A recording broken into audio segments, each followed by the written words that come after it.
So, good morning, everybody. I would like to welcome you all to this symposium in honor of Stefano Fenoaltea. He passed away on September the 14th, 2020.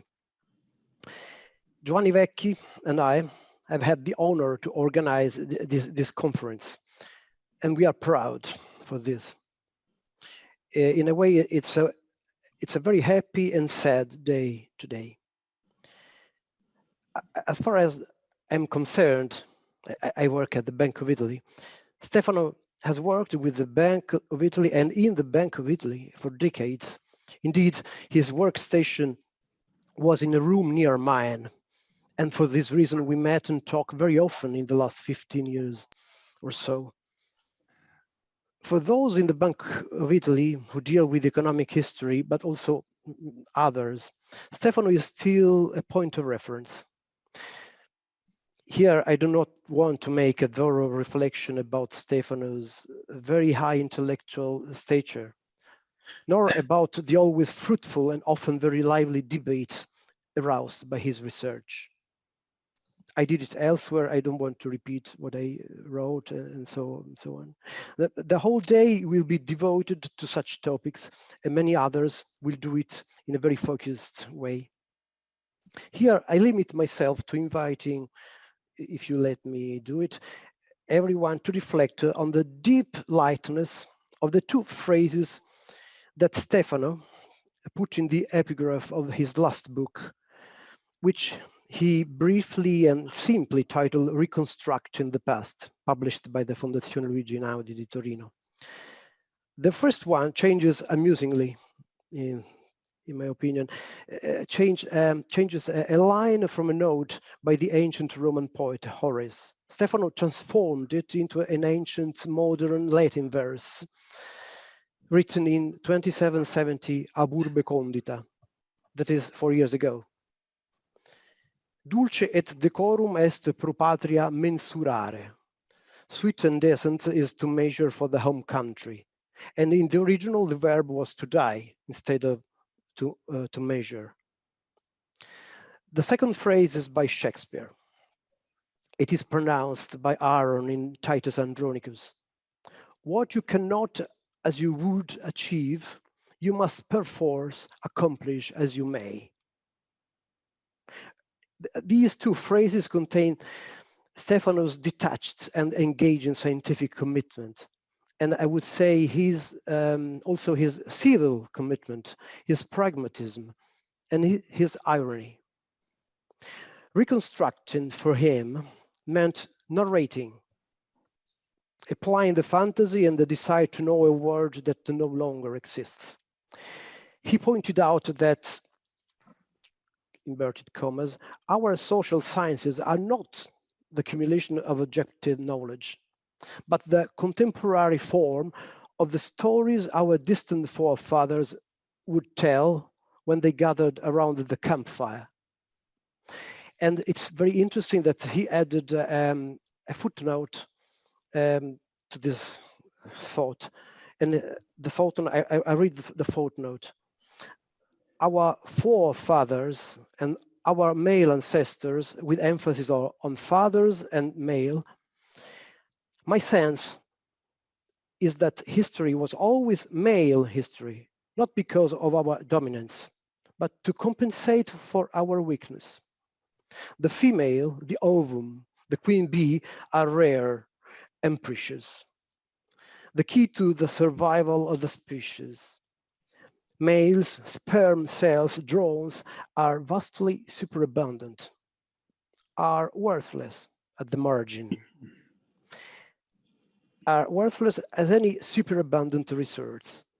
Only we males felt the need to invent stories to glorify ourselves, to give a meaning to our essentially pointless existence.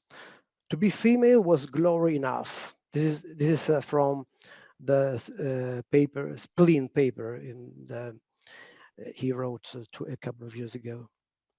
But beyond the scientific importance of Stefano's work, his ironic touch, his wit, his humor, all these things made him a lovable person when you got in tune with him. Actually, we may say that it was not so easy to get in tune with him, but it's a point we don't go through here.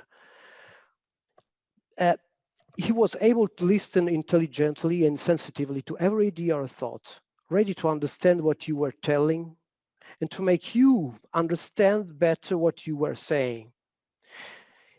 Actually, he was a curious child. For this, we all miss him very much. And perhaps for this reason, we are here to remember him today and to keep on reasoning on his ideas, concepts, and interpretations. All this said, according to the program, I would give the floor to Giovanni Vecchi, who has shared with me the pleasure to organize this symposium. But unfortunately, Giovanni had some unexpected personal issues to take care of today and will not make it to be with us today. I bring you his personal apologies for that and his best wishes for our event today. He wrote these lines.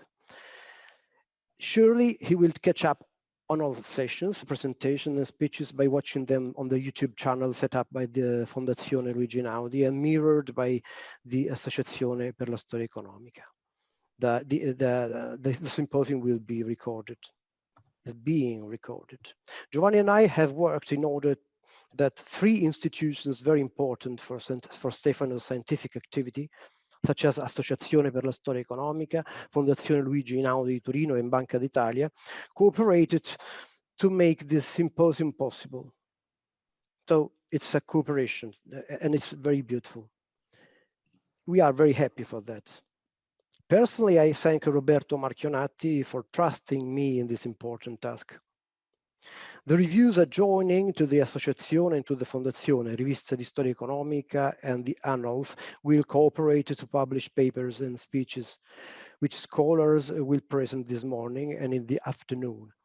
The editors Mario Cedrini and Alessandro Nuvolari will tell us some more about it at the end of the conference this evening.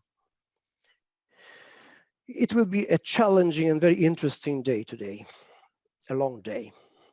8 papers will be presented, 4 before lunch in a panel chaired by Professor Vera Zamagni, and 4 after lunch in a panel chaired by Giulia Mancini. Lunch break is supposed to be from 1:45 to 2 o'clock. We set 30 minutes, not more than 30 minutes, for each presentation. 20 minutes for the presentation itself, plus 10 minutes for discussion. In the afternoon, some colleagues and friends of Stefano's will participate to a panel in memoriam. They will share with us their memory of Stefano. But it's time, it's a bit late, and it's time to open our symposium. And hence, I would like to thank the governor of the Banca d'Italia for having accepted our invitation to deliver an open address today. We are happy, very, very happy for this. So I would like to give the floor to Ignazio Visco. Thank you, Ignazio.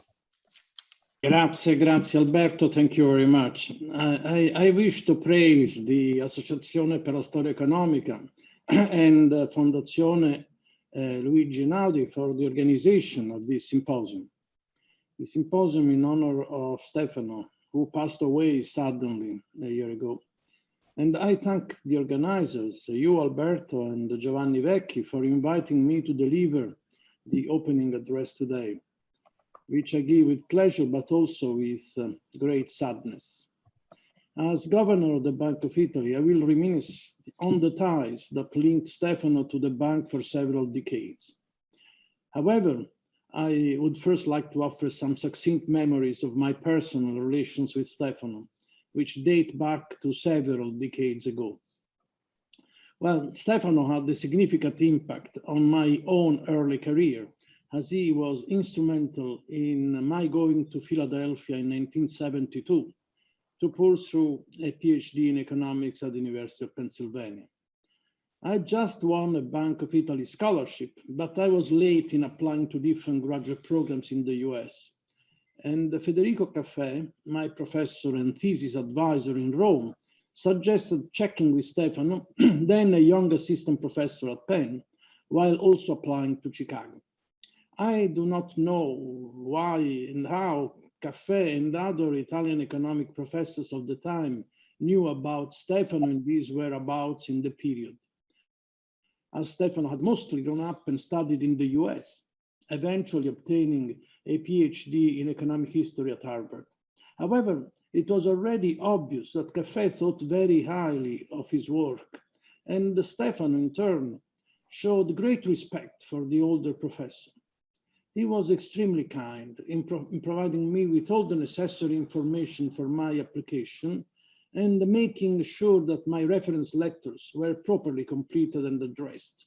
All these through letter exchanges and notwithstanding the inefficiencies of the Italian postal service at the time when making overseas telephone calls was rather costly. Eventually, I was accepted to both graduate schools and chose Philly over Chicago, not only for the more favorable, in theory, weather prospects, the Keynesian versus monetarist touch, the econometrics taught by Larry Klein, but also, in fact, I would say especially, due to the quality assurance and encouragement provided by Stefano. So, newly married, having just arrived with my wife at Penn in late July, I immediately called Stefano, who very kindly invited us over for dinner. Once there, he launched into a lecture about the requirements of the school, the need to work hard as the completion of a PhD there would be extremely demanding, about thinking twice before deciding that my wife should really stay in the US with me while I was so heavily involved in completing my education and so on. All this in a gentlemanlike manner, but I would say not as pleasant as I might have hoped. In the end, it all worked out for the best, but we still remember, and in later years, we also discussed this with Stefano himself, the feeling of slight uneasiness we felt upon leaving his house. Well, Stefano was indeed special, an extremely gentle and reserved person. I read Deirdre McCloskey describing him as aristocratic in her moving obituary, and yet at the same time a very harsh and demanding one. Once you got to know him, you discovered a genuine treasure. The problem was that this process was not quick, nor easy, and his character, his statements and answers were crucial for the way he chose to pursue his US academic career.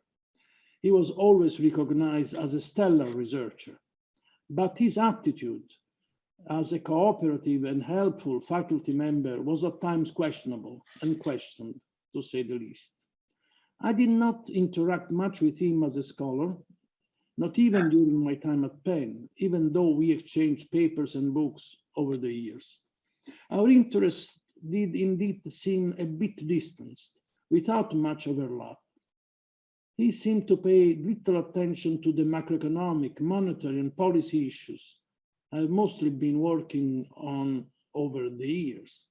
For my part, I found his methodological work very insightful, but I did not have the time or perhaps the patience to follow him in his extremely detailed reconstructions of possible estimates of measures of economic activity and possibly of well-being, measures essential to ensure that high-quality historical studies that he considered necessary and worth being involved with were really produced. However, I remember his contributions in the 1970s rather well, having read them both at Penn and in Rome, attending some of his seminars and discussions on railroads and real value added, slavery and causality. And he engaged alla pari with giants of his field, such as Robert Fogel and Douglas North. Indeed, he used his extreme fluency in economic theory, and especially with the neoclassical tools of the field, to provide substantial new insights, correct misinterpretations, and suggest new perspectives. I still recollect how interesting and unconventional, to say the least, I found this paper on real value added, and the measurement of industrial production, published in 1976 in the NBR, Annals of Economic and Social Measurement. It triggered a debate with Chris Sims, who arguably did not quite grasp Stefano's main point, that in that context, in the context that Stefano really was interested in, an appropriate of real value added should reflect changes in relative prices and not just the physical flows of goods and services. Stefano returned to this issue over time, most recently in the fascinating second chapter of his last book, Reconstructing the Past.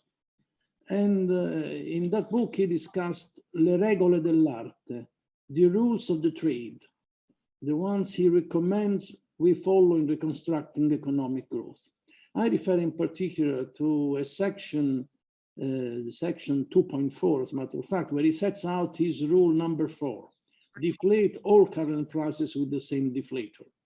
It is a deep, not easy chapter to read, even if written in his usual crystal clear English, where the neoclassical theory of his, basically his craft, seems to me to come to terms with the legacy of the classical economists. I also remember reading his considerations on the minor role of railroads in the Italian post-unity decades, as well as their factual importance for growth in the United States, helping to properly interpret Vogel's provocative, as he defined it, major contribution. Indeed, his insufficiently quoted the 1973 paper on the methodology of counterfactual analysis in the Journal of European Economic History, I think is a true masterpiece. Obviously, others will say much more effectively on his contributions to economics and economic theory.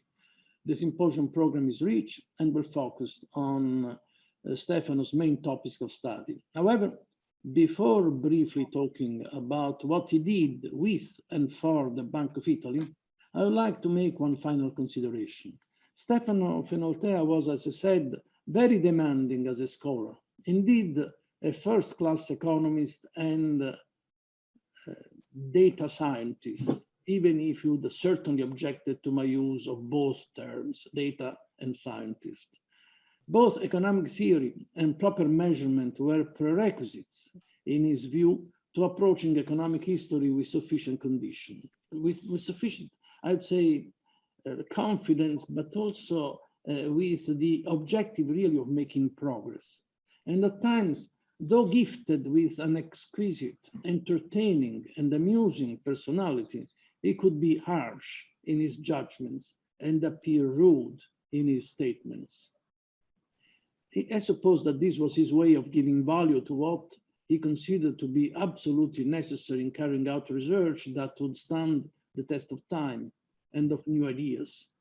He was indeed a very logical, sophisticated thinker, a true, uncompromising researcher, but as an academic and a teacher, for a long time, at least during the time of his US peregrinations, he appeared to me to be rather unsettled, senza pace. So I was indeed very surprised to discover how good and how appreciated a teacher and student advisor he ended up being in his second academic life in Italy, in Brescia and in Rome. It was indeed somewhat of a surprise, although I should probably have expected it, for me also to find that he had written a thoughtful, clear, acute textbook of lectures in political economy, complete with exercises and very thought-provoking problem sets. Unpublished in paper form, it is easy to find it on the web, Lezioni di Economia Politica. The tools of the art, the approach are obviously neoclassical, but the way they are used, the awareness of their strengths and weaknesses is an original and thoughtful contribution in itself. Take, for example, the fundamental idea that the study of economics cannot do without ethics.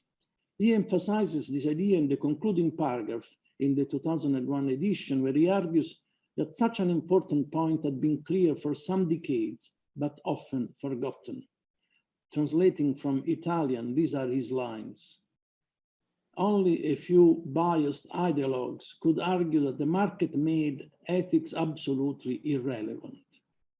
Rather, economics teaches us what can be done by appealing to interests rather than ethics, thus preserving the use of ethics for cases in which they are indispensable. If we want to save oil, for example, something that we all want today, it is useless to appeal to the conscience of citizens. It is enough to increase the price of petrol and diesel. If we want to protect the environment from petty pollution by the public, we can only educate citizens to be conscientious. The memory of Stefano's long engagement and fruitful collaboration and friendship with Bank of Italy and its researchers is also very vivid. Starting from the late 1980s, Stefano Fenoaltea actively participated in the work on the research project that Carlo Azeglio Ciampi promoted for the centenary of the Institute in 1993, with Pierluigi Ciocca as a mentor and Franco Cottola as head of the newly created Historical Research Office. These studies were published in the historical series of the Bank of Italy and can now all be accessed online on the bank's website, and many friends participated in this venture. Over the years, Stefano was heavily involved in the reconstruction of value-added data, especially on industrial production, and eventually also at the territorial level, for several benchmark years, starting from the crucial 1911 that would cause a good deal of controversy among Italian economic historians, and Vera certainly knows about it.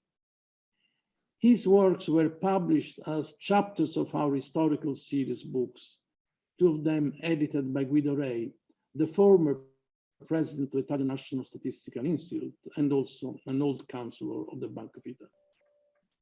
He, Stefano, was also a substantial contributor to the bank's historical research papers, which are now called the Economic History Working Papers.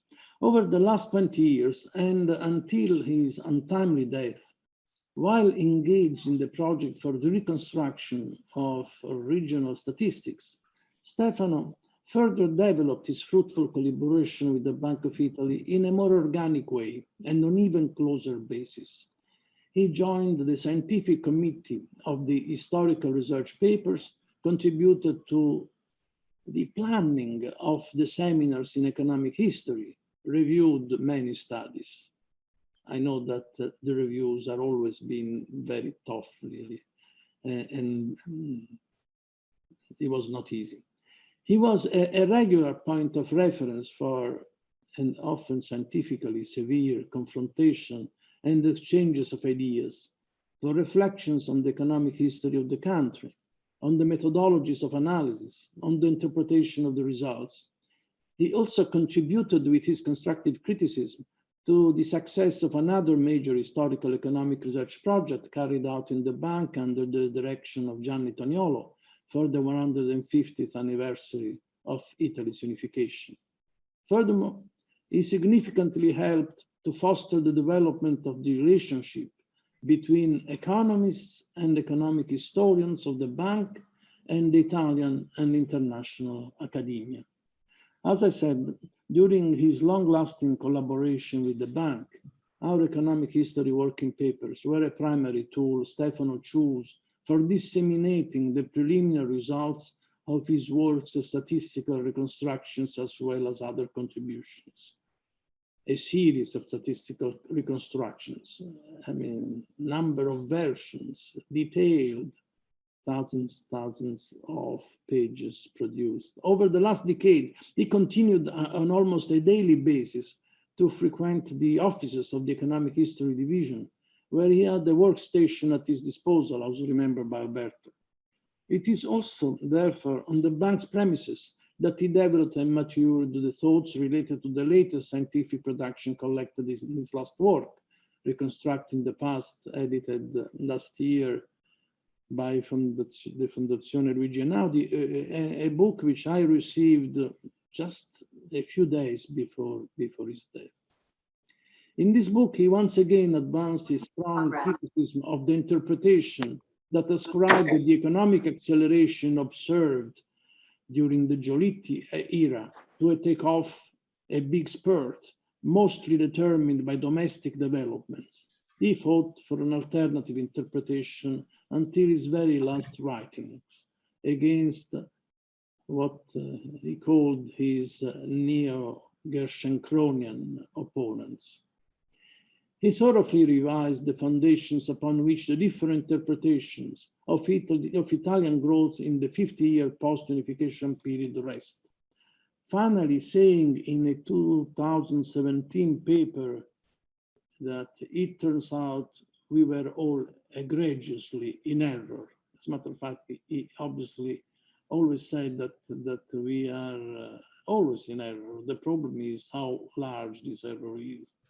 He then wrote pages defined as scripta senectutis in this one of his last papers, Spleen, the failures of the Cliometrics school in 2019. And there he proceeded to denounce some aspects, or at least what he thought were some aspects of failure for economic historians as, I mean, it was really obviously a methodological critique that probably not a single new economic history scholar can today avoid having to deal with.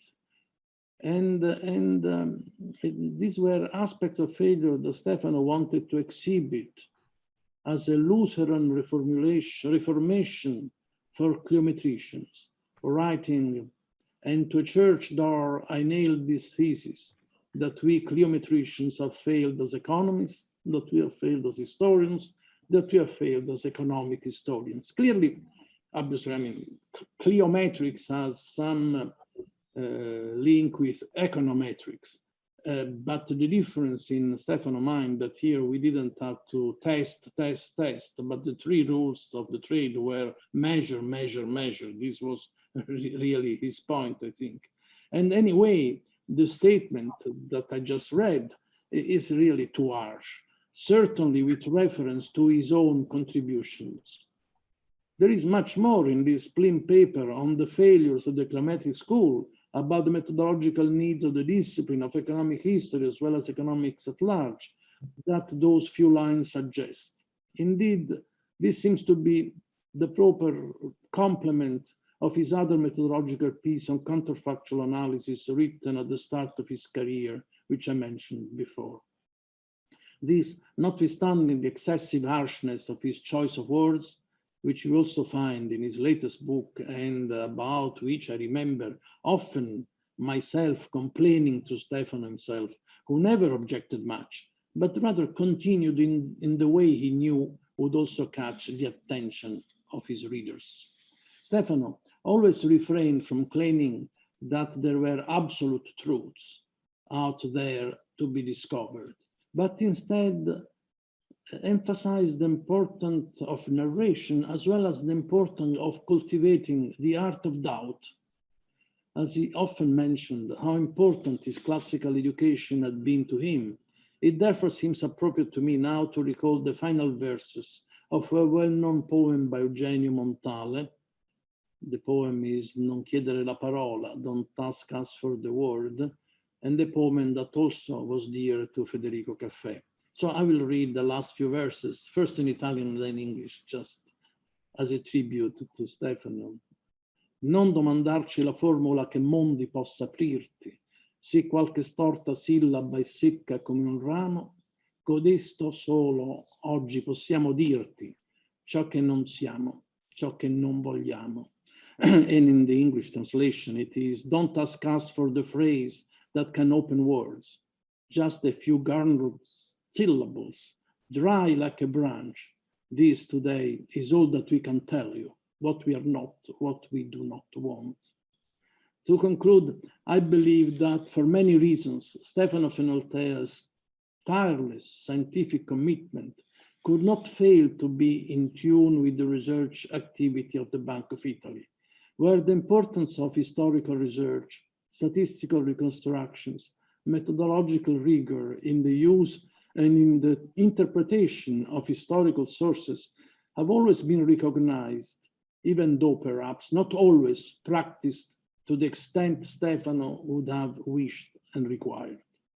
It is indeed my belief that a good, dare I say, profound knowledge of economic history should always provide a solid background for the activity of economists confronted with the responsibilities of central banking. We will then keep reading his books and papers, recommending that they be read and commented, and look forward to further analysis of his contributions. And we will always be grateful to him for his legacy to the bank. Thank you. Thank you, Governor. Thank you, Ignazio. So it was a very interesting speech because you told us about your personal memory, and you showed us how Stefano's personality was very intertwined with his scientific profile, his scientific approach, his scientific views. And it's a good start for this day. It's a good start also because, in spite of the initial delay, now I think we are on the track. Yes, yeah, we are on the track. So now we can start with the first panel, which is chaired by Professor Vera Zamagni. So I think she can lead us for the next hours, and so I give the floor to Vera. Thank you, Vera. Okay, thank you very much for having invited me. Indeed, it is a great pleasure for me to chair one of the two sessions of this conference organized in memory of Stefano. I've been a colleague of Stefano for decades, and I collaborated with him at several occasions in the second part of his academic life, the one he spent in Italy. Actually, we never became close friends because we are living in different places and we didn't have a daily exchange like the one that Ignazio Visco has shown before, or Alberto just working near Stefano in a room near Stefano. So I do not have a personal, but we exchanged the views for decades, in fact. And I exposed my thoughts on Stefano's profile, on Stefano's profiles, in a text that appeared in the first issue of the volume 2021 of the Journal of Economic History, where I focused especially on his later methodological contributions, which have been touched upon by Ignazio before, but will be dealt with directly by Giannetti and McCloskey in the afternoon. On the more historical side, instead, we have 4 papers in this morning that focus on and discuss some of the interpretative conclusions reached by Stefano in his more historical pieces. So the first is a paper by Paolo Di Martino discussing the conclusion reached by Fenoaltea in his earlier writings, according to which Italy was a peripheral country wholly dependent on foreign financial cycles. With a new data bank of forex reserves, the author argues that Italy had a larger margin of maneuver, not only Italy, but also other marginal countries had more margins of maneuver. So we want to listen to his presentation. I remind that it's about 20 minutes because we want to have some discussion. And so now the floor is to Paolo Di Martino. Good morning, everybody. Can you hear me? Yes, we can. Okay, good. Sorry, I do apologize for this morning. I tried to say good hello to most people, but I'm a sort of spell by the god of technology, and my remote connections are always a bit dodgy. So sorry about that. I'll try to share the screen. Let me see if I manage to do that. Yeah, can you see it? Is that okay? Yeah. Can you launch the presentation? Yep. Okay. Fine. Okay, good. So sorry, the title marginally changed from the one I proposed. The paper is exactly the same. It's just that I tried to make it clearer that this is part of a wider research project, and the piece I'm presenting today is the one that most directly speaks to the work by Stefano Fenoaltea. Just a second of my memories of my personal interaction with Fenoaltea. I grew up with this work. It's been formative in my PhD and my degree before it. Unfortunately, I only managed to meet him personally very lately in my career, in the last 2-3 years, thanks to the ASE meetings.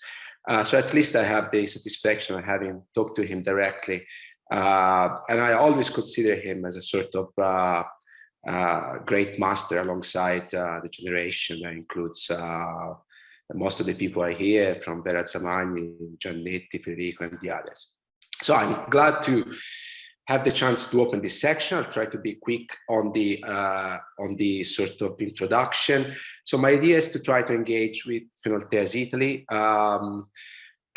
Sorry if I cannot imitate the elegance of the governor with Montale quote. I limit myself to a bad translation of Giacomo Manzoni's description of one of his main characters in the Promessi Sposi. My feeling is that Fenoaltea's description of Italy along his long career, and despite different data reconstructions, has always been this one: a vase made of clay having to travel with vases made of steel. An image of Italy as peripheral, as relatively weak, as basically dependent not so much on the quantities, but also on the mood of financial markets. I think his quote from his 2017 paper gives us a good sense of what he meant. I've always found it interesting that if we read 19th century Italian economists, we found, I think, a rather similar idea of what Italy was about. Here we have Pareto, Pantaleoni, and Maggiolino Ferraris, who is slightly less known. Sorry, the quote by Pantaleoni was very funny. I wanted to reproduce it on the slide. Every imbecile can think about imposing a new tax. I think it's quite funny.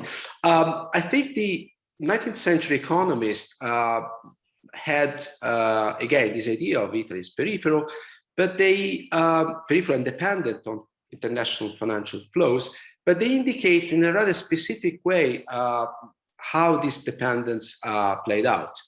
I think they argue specifically that dependence was visible in the need to float public bonds abroad, and the effect of this dependence, of this peripheral position, tried to be visible mainly in the impact on exchange rates, which was due to the arbitrage between the international price and domestic price of bonds. For a modern view, there is a great paper by Giuseppe Tattara published in Explorations in 2003.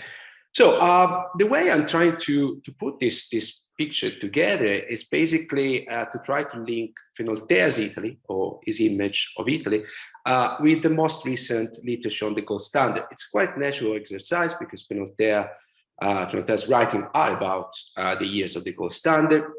The question that I have in mind, the research question, as Vera Zamagni said, is basically what kind of room for maneuver did Italy have in this context? How really exogenous was this relationship to international finance? And I argue that there is some, what the econometrician would call an omitted variable in the story, which is well explained by growing international literature, which basically says, okay, if the problem is the impact of international finance on exchange rates, then we cannot argue that countries were passive in this regard. They had the ability to influence exchange rate via direct interventions in exchange rate markets or bond markets.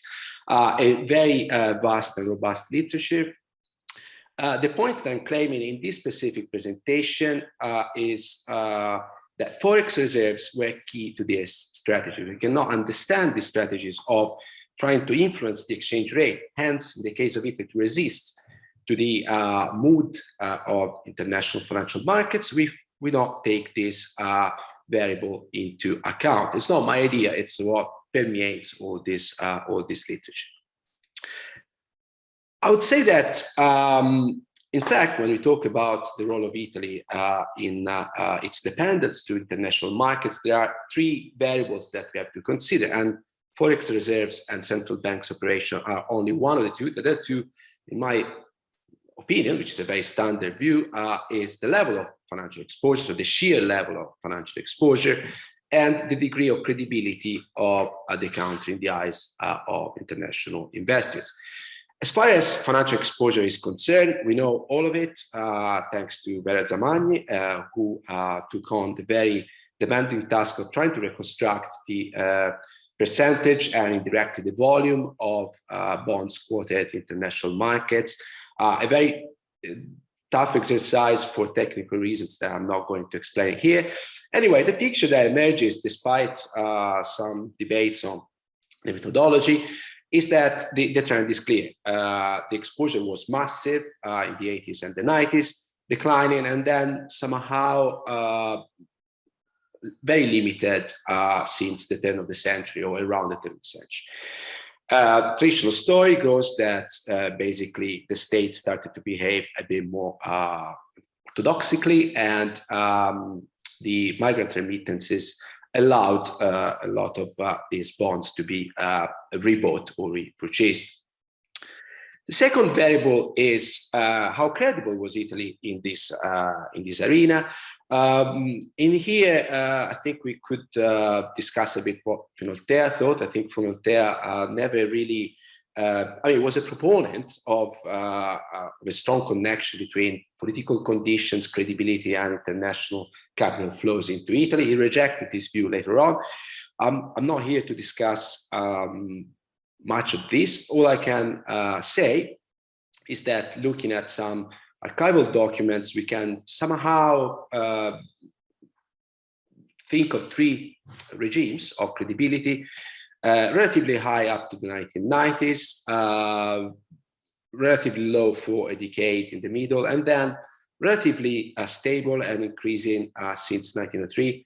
Here, the main piece of evidence is that when Italy thought about converting some of the public bonds into bonds with a lower nominal interest rate, the price of these bonds remained quite stable.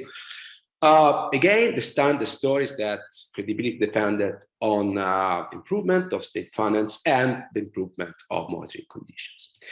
So basically, the story seems very simple. Italy was indeed a peripheral country exposed to the mood of international financial markets, but macro and institutional improvements made Italy a bit less dependent, a bit more independent, if you like. The question is this the whole story, which is the point of the paper? Already authors like Cesarano and others in 2012 and Gianni Toniolo argue that we have to look at what the Bank of Italy did in this context, not so much in terms of making money supply more stable and less prone to fluctuations, but also in terms of reserves.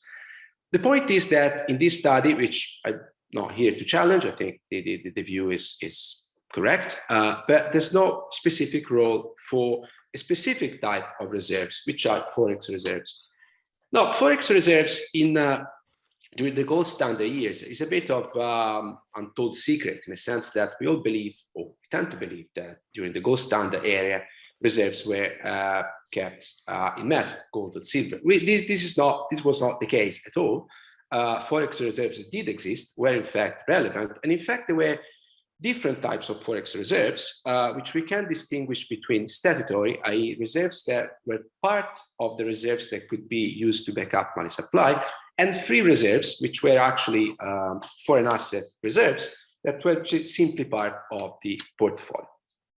Now, why did they matter? Well, in a number of ways, actually. The first way in which statutory reserves matter was that they made the actual increase of overall reserves easier, because reserves were costly for banks of issues, which were private institutes. Replacing gold, which had no yield, with foreign assets which provided a yield was a basic incentive to accumulate more reserves, hence to have more ammunition to spend, if you like, in market interventions.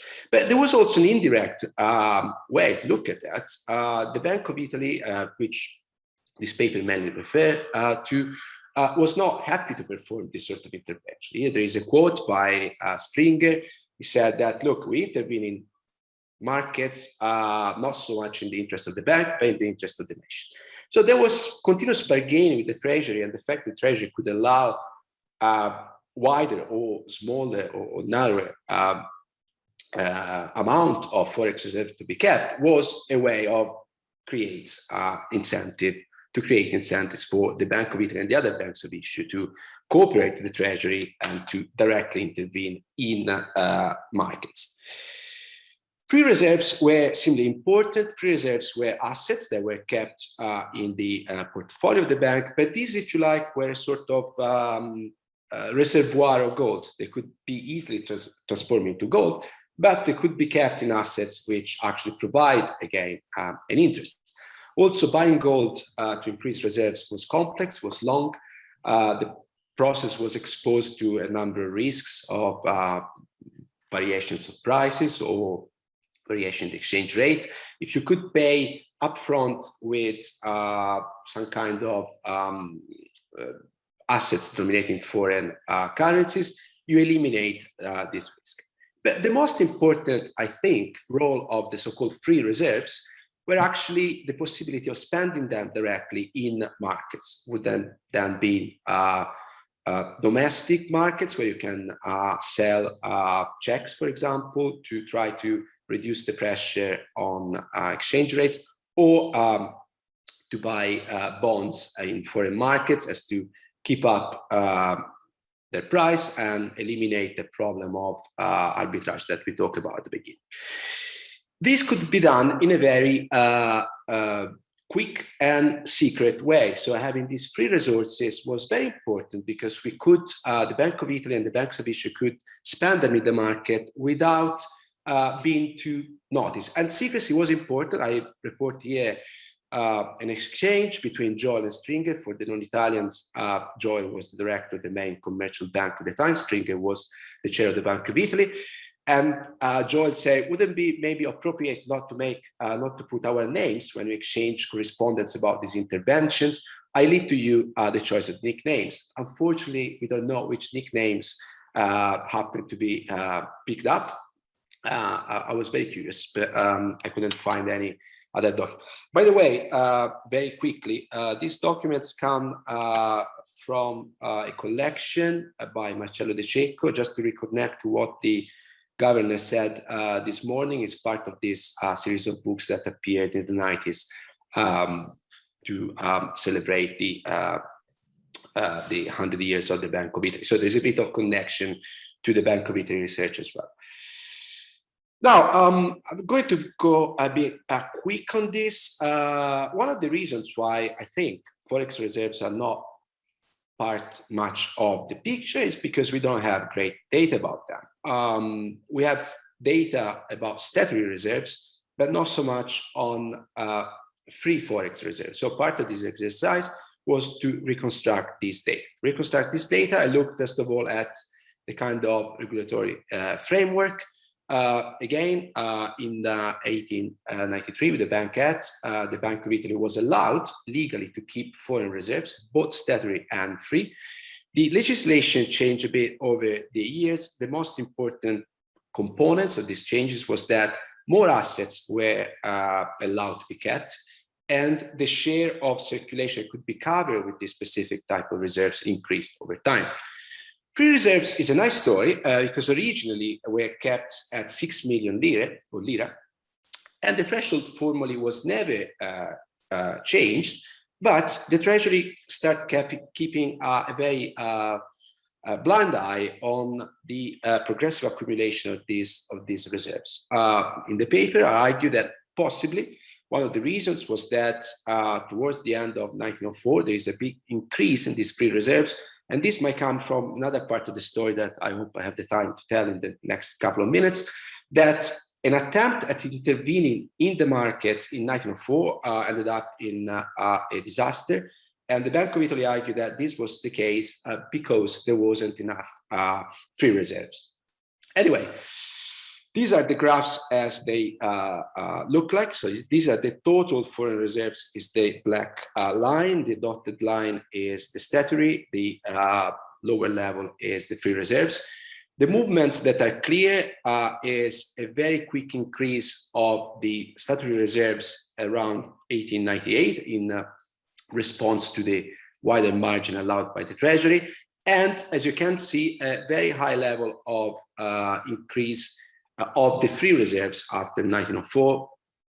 And I also presented the disaggregation.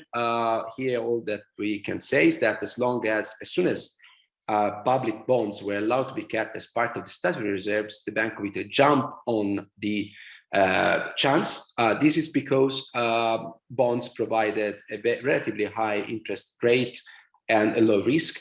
And statutory reserves and bonds in statutory reserves had primarily that role of providing an interest to compensate for the lack of interest that gold or silver could provide. Free reserves, interesting. Most of them were kept in current account. That's because that was the quickest instrument to use in market interventions. The high level of fluctuation seems to indicate that these reserves were spent and bought quite regularly. Now, in a sense, this is the end of my paper as it is. My main contribution was in provide this data, but of course, once you have data, of course, not as elegant as Fenoaltea would have produced, it's maybe interesting to try to do something with them. So here I try to measure a bit how much this matter. And I reconstructed a sort of very dodgy, I must say, index of the percentage of free reserves over the estimated amount of bonds sold abroad. And I used this clever indication of 1889, where German banks argue that, okay, so if you want to defend the rendita, which is Italian bonds abroad, you need at least a 2% of ammunition to spend. So I reconstruct this level more as a curiosity. Really don't take this data too seriously. We all know that the amount of bonds sold abroad are hard to measure. But the interesting point to me is that if you look at the graph, Italy starts to be in a safe position only around 1905, okay? And in a sense, I've been supported in this sort of intuition by comparing two crises. One is the one that happened at the beginning of 1904. The other one is the much more famous crisis of the end of November 1907. What happens here is that, as you can see, the exchange rate, which is the one in the graph, remains pretty stable during 1907, despite the severity of the crisis, while it fluctuates quite wildly in 1904 and goes above the blue line. The blue line is the gold export point, which is the standard reference for exchange rates in the gold standard. What we can see is that the commitment of free reserves in the two periods is quite different. So although in the reconstruction, for example, of the 1907 crisis, not much role has been given to free forex reserves, I would argue that probably the stability of the exchange rate also depended on the commitment of these reserves in a measure which was much bigger than the one done in 1904, where the starting level was lower and fewer reserves could be committed. And in fact, the Bank of Italy itself said, okay, this is not a fight we can win with these resources. Now, let me go to some conclusion. Sorry, it's been a bit of a rush, but time is tight. again, I don't think that there's much to add to what Vera Zamagni already argued. The point I wanted to make was that Italy was indeed a peripheral country, indeed depended on international financial flows. Indeed, the traditional explanations of the degree of independence reached by Italy do play, in my humble opinion.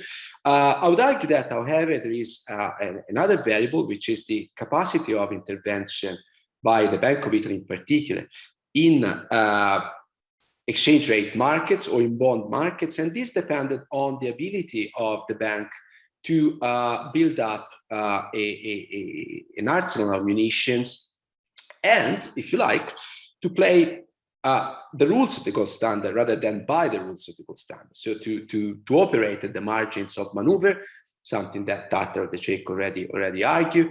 And I would argue that Italy is part of this general picture that depicts the gold standard as a system much less linked to basic respect of some kind of rules of the game and much more linked to the playing of the rules. So let me just spend 1 second on some policy implications of this paper, which are presented in a very modest way. I don't think I have the authority or anything else to influence the policy debate, but just a sort of curiosity.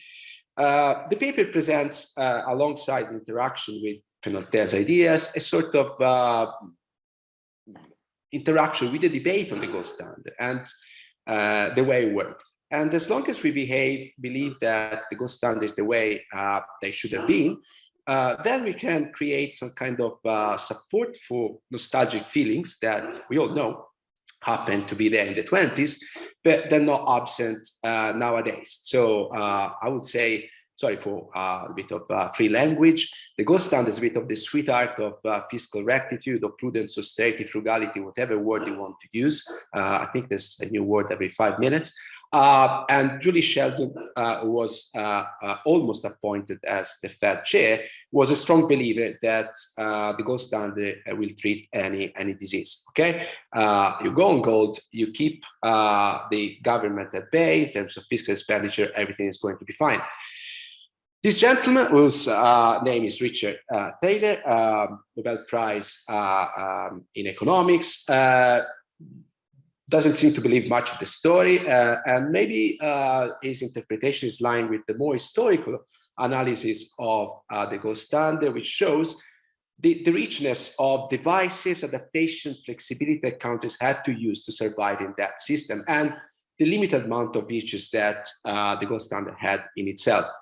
At the end of the day, I think as historians, we like the idea that Clio is a messy housewife, and on this is probably the only thing on which Gershon and Fenoaltea ever agreed on. And I like the quote by Richard Taylor, not as elegant as Montale's poem, but still quite aristocratic in Fenoaltea style. So why should we tie currency to gold? Why not 1982 Bordeaux? Yes, or 1980s Bulgari wine or whatever you like. So thanks for your attention. Sorry for having talked a bit longer than I was allowed. Thank you so much. Well, it's okay. You only took a few more minutes, so I let you go, in fact. Yes, automaticity of any economic rule or law, no, is disproved by history. There are many interventions, in fact. Somebody wants to intervene?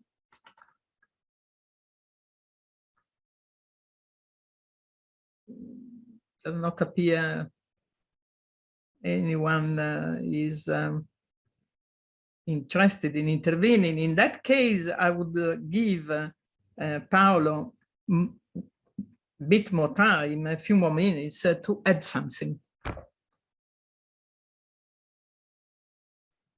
You have, Alessandro maybe has a question. Alessandro, yes. Yes, very interesting. It's just I'm using the paper by Stefano in my courses to teach about these cycles now of investment and then the cycle of economic activity in Italy. So my question was how your paper, which is very interesting in the institutional detail, changed this picture. So if I have noticed, so this ability of Italy to play the game, in a sense, to decouple, if you want, from the international flows of investment is only there, it is constructed, but it is only there in the last part of the after 1905, basically. Is this the case? So the entire picture of the cycle, the dependence between foreign investment and economic activity in Italy that was argued by Stefano remains there for almost the entire liberal age. Did I get right your point, in a sense, or your data? Yes, Alessandro, I think you got it right. Maybe something that I didn't stress enough was that these attempts at manipulating the markets and manipulating the exchange rate have been there all over the period. But yes, they became successful only after basically 1905. So the picture doesn't change in that sense. I think it changes in the sense that the traditional explanations, which remain valid, from macroeconomic changes to migrant remittances, I'm not challenging any of this. I think were indeed,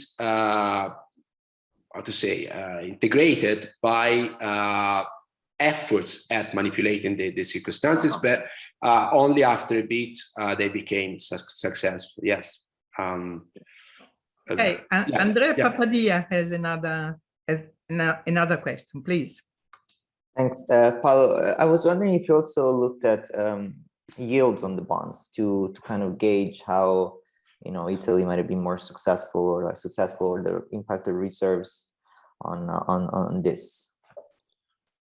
I'm not sure you mean the yields on the assets that they No, the yields on Italian bonds floated abroad, you know, as kind of a measure of, you know, whether the trust that the international markets had on Italy was changing over time in relation to the strategy and reserves or the manipulation of the exchange rate, things like that. Yeah, no, it's a very good point, Andrea. Thank you for that. I haven't myself, but I can give you a bit of some hints. Fenoaltea's point has always been that the yields on Italian bonds moved alongside the one of the whole periphery, and that was his main piece of evidence to argue that Italy was not special, it was just part of the periphery. I think if we look a bit more in detail, the story holds only to an extent, and the main piece of evidence is this institutional transformation that took place in 1906, where about 8 million of bonds carrying a nominal interest of 5% were replaced with same bonds but carry 3.5% nominal interest. And pretty much there was no reaction in the market. The price of the title remained stable, which means that in a sense the actual return had gone down. And this is probably the best indication that we have that somehow around 1904, Italy might have become a bit special. If we look at also the Banca d'Italia annual reports, they stop being so desperate about Italian bonds being bought and sold with no respect at any minor crisis. So in this sense, yes, there is evidence, which I haven't collected, worked on myself, but it is there if someone wants to do it. By the way, sorry, just this data are available weekly basis, daily basis. So if someone wants to do some econometrics about that, they've been also already collected by Tatre a long time ago, and I shared the data. So it's happy for people to use them. But on the business cycle affair, we will have additional discussion on next paper after the break. So we keep together these two papers. I think is important. Anyone else who wants? May I intervene? I'm Ignazio. Vera. Yes, please. Certainly. Yes. Okay. I was interested in this last exchange about the conversion of the rent, because actually we had a lot of discussion on this with with Marcello Di Cecco. Marcello wrote a paper in a book edited by Mario Draghi and Dornbusch, and I discussed that paper. We discussed at length. What was interesting is actually, has been said by Di Martino, the fact that the market had totally discounted the conversion of the rent. It was a really efficient market, and this was claimed very well shown by economists at the time, like Flora, Griziotti, and others. I read a number of exchanges at the time. I think what was most important was the credibility of the Bank of Italy at the time. The relations between governments and the major banks, Ambro or Rothschild, was very important in the